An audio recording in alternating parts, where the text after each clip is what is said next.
Everyone, আমি সজীব বিশ্বাস।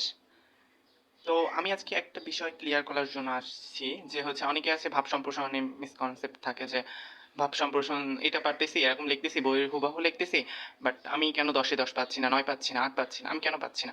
তো তার প্রধান এবং মূলে রয়েছে আমাদের কিছু পরিমাণে একটু মুখস্থ বিদ্যা এবং একটু পরিমাণে হচ্ছে বইয়ের যে ইনফরমেশন ওইগুলাই দেওয়া। সাধারণত বইয়ের বা গাইডে যেখান থেকে নোটস থেকে পড়ি আমরা, তো প্রধানত হয় কি যে সবাই গতানুগতিক লিখে, বাট আজকে আমি একটুখানি ডিফারেন্ট দেখাবো যে সবাই কিভাবে লিখলে সব থেকে ভালো করতে পারবে।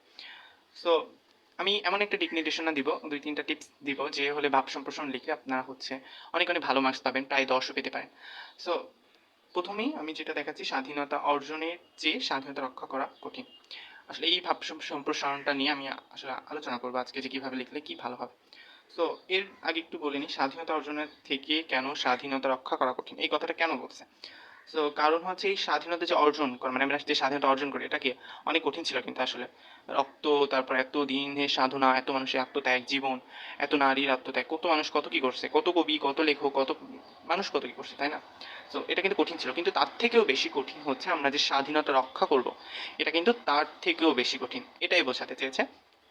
সো স্বাধীনতা অর্জনের চেয়ে স্বাধীনতা রক্ষা করা কঠিন। প্রথমেই চলে যাবো, আমি কিন্তু একদম একটা বই, আপনার যে কোনো বই এরকম এরকম অনেক প্রতিলিপি পেয়ে যাবেন। সো এই যে প্রতিলিপিটা, এই আমি হচ্ছে ইন্টার যে লেভেলে যা পড়ছো বা হচ্ছে এসএসসিতে আসছো, তো এরকম অনেক অনেক ইউজার্স পাবা। তো আমি বলছি না আমার এটা পড়বে পর, তোমরা যেটা পড়ো আমার কিছু ইনফরমেশন দিব, ওইগুলো শুধু ইনক্লুড করলে হবে। ওকে। সো প্রথমত তোমাদের বা ছোট ছোট শিক্ষার্থী বড় ভাইয়েরা যারা আছেন, তো প্রথমত আমি বলতে চাই যে হচ্ছে যে কাজটা করতে হবে, মানে মূল কথা যেটা থাকবে বা মূল ভাব যেটা থাকবে সেটা তো সবারই লিখতে হবে, তাই না?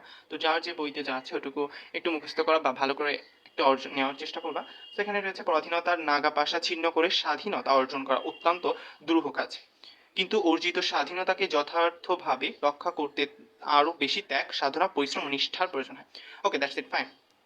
এখন এটুকু কিন্তু সবাই লিখতে পারো, বাট একটা স্বাধীনতা বা স্বাধীনতা অর্জনকে স্বাধীন রক্ষা করে, এটার ক্ষেত্রে প্রধানত তোমাদের আমি যে ইনফরমেশনটা দিব, তোমরা এরকম করে লেখার পরে তোমরা যেটুকু লিখবা, মনে করো আমি লিখছি এখান থেকে, স্বাধীনতা কথাটা যতই মধুর হোক না কেন, সহজ পথে এটা লাভ করা যায় না, ঠিক অনেক ত্যাগ, অনেক রক্ত তো ফেলানো লাগে অবশ্যই।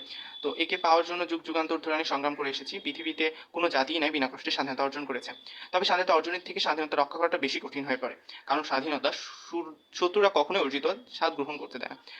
উন্নত অনেক জাতি আছে যে হচ্ছে এরকম স্বাধীনতা অর্জন করেছে কিন্তু পরে ধরে রাখতে পারে।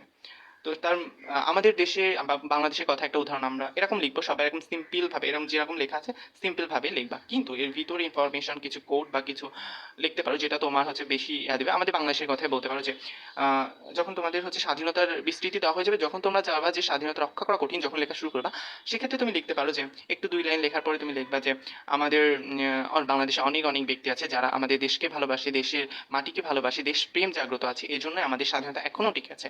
তো তেমন একটা উদাহরণ দেওয়া যায় ডক্টর জাফরুল্লাহ, আমি এখানে নামটা উল্লেখ করে দিয়েছি, ডক্টর জাফরুল্লাহ চৌধুরী, যিনি দেশের জন্য কিন্তু অনেক অনেক বড় কাজ করেছেন। আসলে তিনি ডক্টর, প্রথমে দেখতে পাচ্ছি ডাক্তার, তিনি কিন্তু চাইলে বাইরের দেশে গিয়ে অনেক আসলে তিনি বাইরের দেশ থেকে অনেক ডিগ্রি নিয়ে আসছে। তো চাইলে কি করতো, অনেক বড় মেডিকেল বসাইতো বা হচ্ছে অনেক বড় বড় ব্যবসা করতে পারতো ওষুধ নিয়ে, বিজনেস করতে পারতো অনেক অনেক, এখন যেটা হচ্ছে। সো তুমি ডক্টর জাফরুল্লাহ কি করছে, জাফরুল্লাহ হচ্ছে আমাদের দেশকে ভালোবাসে, দেশের মানুষকে ভালোবাসে, এই জন্য তিনি তার ডাক্তারের ডিগ্রি লাভ করার পরেও যেখানে ডাক্তাররা ব্যবসা শুরু করে তিনি সেখানে লড়াই করে গেছেন, যুদ্ধ করে গেছেন, যে কিভাবে ওষুধের দাম কমানো যায়, ওষুধের দামকে নিয়ন্ত্রণে করা যায়। ওষুধ বড় বড় কোম্পানির সাথে কথা বলছে, বড় বড় মানুষের সাথে কথা বলে তিনি ওষুধের দামকে কমানোর চেষ্টা করছে, মানুষ যাতে সুষ্ঠু সেবা পায়, এজন্য তিনি এখনো লড়াই করে যাচ্ছেন।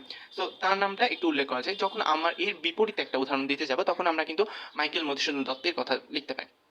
এখন কেন সে হচ্ছে আমাদের বিপরীতে গেল, আমাদের দেশ বাংলাদেশ, তাই না, আমরা বাংলায় কথা বলি, তিনি বাংলায়ও খেতাব অর্জন করছে, যার কারণে তিনি বাংলার কারণেই পরিচিত, কিন্তু তিনি বাংলার মাটি ত্যাগ করেই চলে গিয়েছিলেন অন্য দেশে। তার দেশপ্রেমটা আসলে অনেকটাই ল্যাকিং ছিল সেখানে, মানে অনেকটা দেশপ্রেমের ঘাটতি থাকার কারণে, দেশপ্রেম না থাকার কারণে, বলবো না না থাকা, কিন্তু দেশপ্রেমের বিষয়টা তার ভিতরে অনেকটা কম উপস্থিতি থাকায় তিনি কিন্তু চলে গিয়েছিল।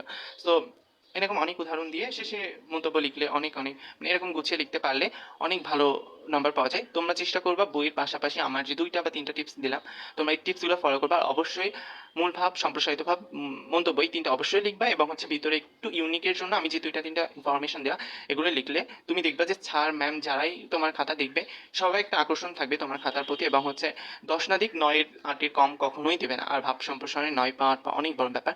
সো আমার ভিডিওটা দেখার জন্য ধন্যবাদ। যদি নতুন হয়ে থাকেন, লাইক কমেন্ট শেয়ার করে জানাবেন কেমন হয়। ধন্যবাদ, আসসালামু আলাইকুম।